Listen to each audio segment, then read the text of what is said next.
मंगाया बैलून सजाया 14 अप्रैल super day है। केक मंगाया बैलून सजाया 14 अप्रैल सुपर डे है।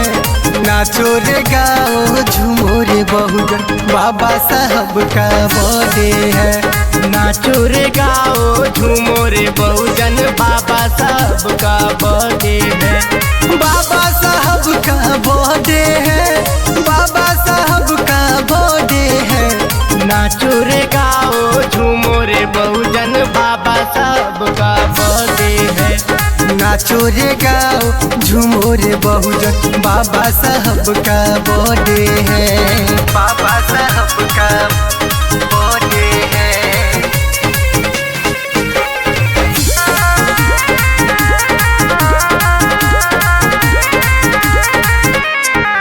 बड़ा सुंदर निकलल बाटे बाबा के जुलूस हर सित मनवा सबे बड़े बड़ा खुश हो।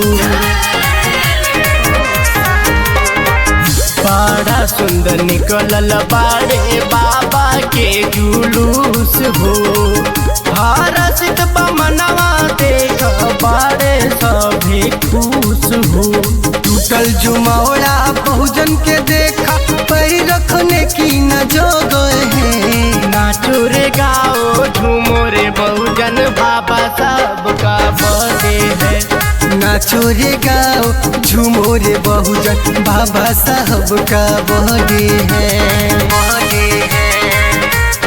बाबा साहब का बर्थडे है।